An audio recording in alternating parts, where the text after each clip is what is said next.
उत्तम धन और तेल पाए जाते हैं। तो आप क्या हैं? बुद्धिमान। क्या हैं आप? क्या हैं आप? क्या हैं आप?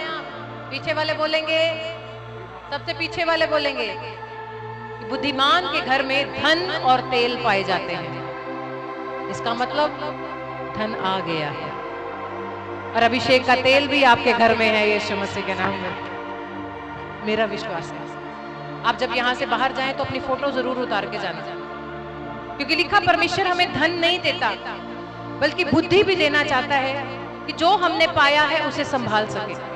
अगर मैं आपको 2 करोड़ रुपया दे दूं या मैं सिस्टर को 2 करोड़ दे दूं, ये कहेंगे मैंने तो बस बच्चों की शादी करनी है, बाकी पड़ा रहेगा। जब तक आपके पास प्लानिंग नहीं है कल क्या करना है, तब तक प्रभु उतना पैसा आपको नहीं देगा जितनी आपको जरूरत है। तो इसीलिए बोल रहे डायरी पर अपने प्लान बनाएं। इतने पैसे की जरूरत है, इतना चर्च का, इतना खुदा बच्चों का, इतना मुझे इस काम के लिए चाहिए। प्लानिंग करना शुरू करें। परमेश्वर कहते हैं अगर तुम्हारे पास बुद्धिमानी नहीं है तो पैसा भी तुम्हें बरतना नहीं आएगा। अंकल जी से पूछो पैसा कैसे इन्होंने कमाया, कैसे घर बनाया। आज की जनरेशन उड़ाती है, लेकिन पहले की जनरेशन जोड़कर बच्चों के लिए प्रॉपर्टी बनाती थी, है कि नहीं? आजकल के बच्चे कहते हैं एप्पल का फोन लेना है, मर्सिडीज लेनी है, ये लेना है। पहले के कहते थे कोई बात नहीं, एक ही कपड़ा है चल जाएगा, जमीन हमारे पास ज्यादा होनी चाहिए यीशु मसीह के नाम में। सही बोल रही हूँ? तो परमेश्वर कहता है कि जो बुद्धिमान व्यक्ति है उसके घर में उत्तम धन और तेल रहेगा। उत्तम धन कौन देता है? परमेश्वर। जो है स्वर्गीय धन उसके घर में रहेगा, स्वर्गीय तेल अभिषेक उसके साथ रहेगा, परमेश्वर कहता है। आज कितने लोग उत्तम धन और तेल लेने के लिए तैयार हैं? आज अगर आप तैयार हैं, वचन को अगर आप पढ़ना चाहते हैं, बहुत लोग कमाते हैं लेकिन उन पे बचता नहीं है, बहुत लोग पाते हैं लेकिन खो देते हैं। कई बार अचानक पैसा आता है और वो चला जाता है, और कई बार वो पॉकेट में होने के बावजूद भी कई बार वो मशीन में धुल जाता है, फट जाता है या चोरी हो जाता है। इसका मतलब दोनों तरीकों से पैसा तो आया लेकिन आप उसको इस्तेमाल नहीं कर पाए। आशीष तो आई लेकिन वो ठहर नहीं सकी। हालेलुया। और जितने बच्चे पीछे हैं सारे यहाँ बैठो, आगे आगे वचन को पढ़ेंगे। क्या हमारे जीवन में तेल और धन बना रहता है या खत्म हो जाता है? कोई बता सकता है कि आपके जीवन में हमेशा धन बना रहता है? आत्मिक धन क्या आपके जीवन में तेल बना रहता है विश्वास का या अभिषेक का? नो। थोड़ी सी प्रॉब्लम आई, तेल खत्म। थोड़ी सी प्रॉब्लम आई, विश्वास खत्म। थोड़ी सी प्रॉब्लम आई, चर्च जाना बंद। थोड़ी सी प्रॉब्लम आई, ये पास्टर अच्छा नहीं है, दूसरे पे चलते हैं। हालेलुया। कमी किसकी है? हमारी। किसकी वजह से तेल चला गया? अपनी। किसकी कमी से धन चला गया? अपनी। कि प्रभु कहता है यदि तू बुद्धिमान रहेगा तो तेरे घर के अंदर तेल और धन रहेगा। तो हर रोज प्रभु से डिवाइन बुद्धि मांगो। नीति वचन 3 में लिखा, तो अपनी बुद्धि का सहारा ना लेना, वरन संपूर्ण मन से यहोवा पर भरोसा रखना और उसी को स्मरण करके अपने सारे काम करना। हालेलुया। प्रभु आज की सुबह दिखाई है, किचन में जाऊं तो मुझे बुद्धि देना, जॉब में जाऊं तो बुद्धि देना, ड्राइविंग करूं तो मुझे बुद्धि देना, मैं प्रार्थना करूं तो मुझे बुद्धि देना, किसी से बात करूं तो मुझे बुद्धि देना, अफसर से बात करूं तो बुद्धि देना, किसी भी काम के लिए जाऊं तो मुझे बुद्धि देना। जो मांगता है उसे मिलता है। तो इसका मतलब परमेश्वर कहता है कि जो व्यक्ति परमेश्वर से मांगेगा उसे दिया जाएगा। नीति वचन 21 के 20 में लिखा, उत्तम धन यानी कि आशीष, परिवार, स्वास्थ्य, संसाधन वही है। उत्तम धन क्या है? आपकी आशीष, आपका शरीर, आपका परिवार और आपका बिजनेस।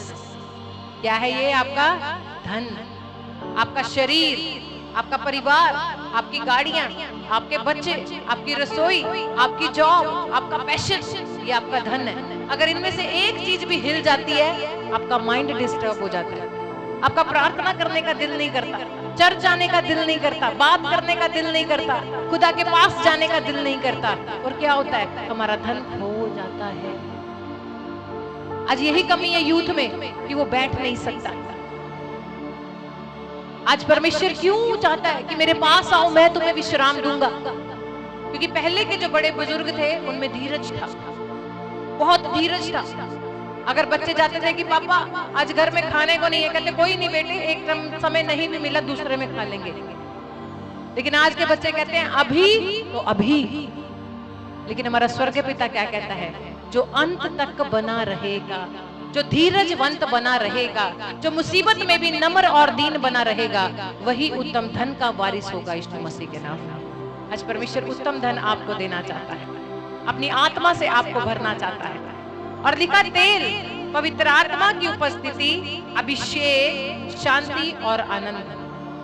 तेल क्या है? पवित्र आत्मा की उपस्थिति, शांति, अभिषेक और आनंद। अगर आप में तेल है, आप घर में भी हंसते रहोगे। आप में तेल है अभिषेक का, प्रॉब्लम में भी हंसते रहोगे। आपके घर में कोई बीमार होगा, कहोगे चिंता ना कर, आज मैं प्रार्थना करूंगी और तू चंगी हो जाएगी। आपके घर में कोई लड़ रहा है, प्रभु यीशु मसीह के नाम से मैं प्रार्थना करती, प्रभु ये झगड़ा बंद हो रहा है यीशु मसीह के नाम से। कितने बोल सकते हैं? आज से टेस्ट तुम्हारा शुरू है, एक हफ्ता तुम्हारा टेस्ट है।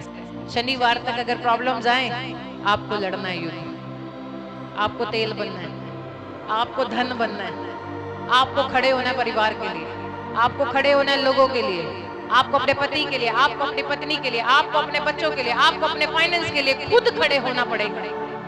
कोई दूसरा नहीं आएगा।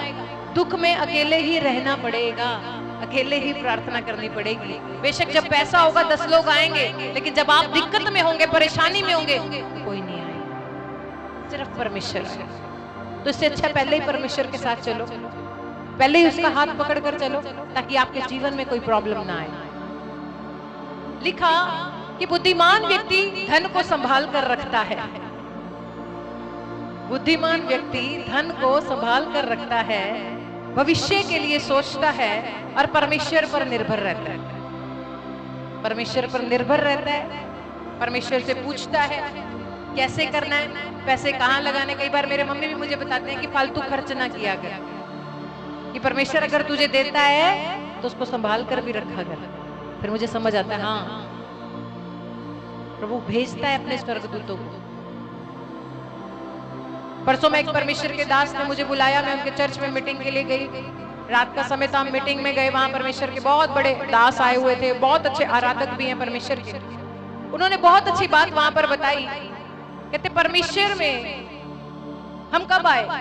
बाद में, लेकिन उससे पहले परमेश्वर ने हमें माँ दी। हालेलुया। कहते तेरी माँ के गर्भ से मैंने तुझे चुना, तेरी माँ के गर्भ से मैंने तुझे चुना है। उन्होंने एक बहुत अच्छी बात भी कहते, तेरी माँ जब तुझे गुस्सा करे तो अपने मुंह को बंद रखना। तेरी माँ जब तुझे कोई बात सिखाए, गलत चीज के लिए रोके, तो उसकी बात को सुनना। तेरे माँ बाप अगर बाप से आशीष लेनी है तो तेरी माँ दिलवा सकती है। अगर अपने बाप से गाड़ी लेनी है तो तेरी माँ दिलवा सकती है। अगर बाप से पैसे लेने हैं तो तेरी माँ दिलवा सकती है। कौन दिलवा सकती है? कौन दिलवा सकती है? क्योंकि माँ को पता है मेरे हस्बैंड का नेचर कैसा है, कैसे उससे कुछ दिलवाया जा सकता है। याकूब ने आशीष कैसे ली? याकूब ने आशीष कैसे ली? अपनी माँ के जरिए। इसहाक कहता है, माँ मुझे अपने पिता जैसी, अब्राहम जैसी आशीष चाहिए। कहती मैं तेरे बाप से दिलवाऊंगी।